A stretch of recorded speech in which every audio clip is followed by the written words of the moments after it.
ಇನ್ನು ಶಾಸಕ ದೇಶಪಾಂಡೆ ಅವರ ಹೇಳಿಕೆಗೆ ವಿಶ್ವನಾಥ್ ಅವರು ಕೂಡ ಅಸಮಾಧಾನ ಮತ್ತು ಆಕ್ರೋಶವನ್ನು ಹೊರಗಾಕಿದ್ದಾರೆ. ಇದು ಸರಿನಾ, ನಿಮಗಾದ್ರೂ ಸರಿಯಾಗುತ್ತಾ ಅನ್ನೋದಾಗಿ ವಿಶ್ವನಾಥ್ ಅವರು ಆಕ್ರೋಶ ಹೊರಗಾಕಿದ್ದಾರೆ. ದೇಶಪಾಂಡೆ ಅವರು ಹಿರಿಯ ನಾಯಕರು, ನಾವೆಲ್ಲ ಗೌರವ ಕೊಡುವಂತ ವ್ಯಕ್ತಿ, ಹಿಂಗ ಮಾತಾಡಬಹುದಾ ಅನ್ನೋದಾಗಿ ಪ್ರಶ್ನೆ ಮಾಡಿದ್ದಾರೆ.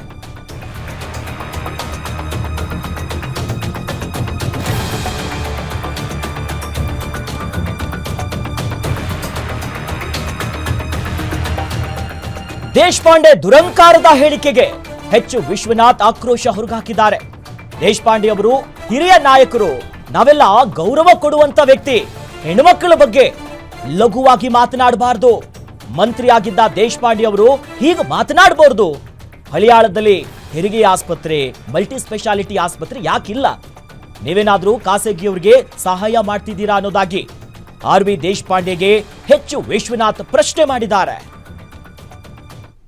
ಅಷ್ಟು ಲಘುವಾಗಿ ದೇಶಪಾಂಡೆಯವರು ನಾವೆಲ್ಲ ಬಹಳ ಗೌರವ ಕೊಡ್ತಕ್ಕಂಥ ನಾಡಿನ ಹಿರಿಯ ನಾಯಕ, ಅವರು ಮಂತ್ರಿಗಳಾಗಿ ಮತ್ತು ಹಲವು ಕಮಿಟಿಗಳಲ್ಲಿ ಇದ್ದಂಥವ್ರು, ಅಂಥವರು ಈ ಥರ ಮಾತಾಡಬಾರ್ದು. ನಾವು ಯಾಕೆಂತಂದ್ರೆ ಬೇಕು, ಹೌದು, ಇವತ್ತು ಹಳಿಯಾಳದಲ್ಲಿ ಹೆರಿಗೆ ಆಸ್ಪತ್ರೆ ಯಾಕಿಲ್ಲ?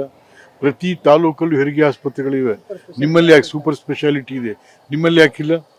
ಅಥವಾ ಯಾರಿಗಾದ್ರೂ ಪ್ರೈವೇಟ್ ಪಾರ್ಟಿಯವರಿಗೆ ಸಹಾಯ ಮಾಡೋದಕ್ಕೆ ಈಗ ಕೊಡ್ತಾ ಇದ್ವು ಸರ್ಕಾರದ? ಬೇಕು, ಮಾಡಬೇಕದು.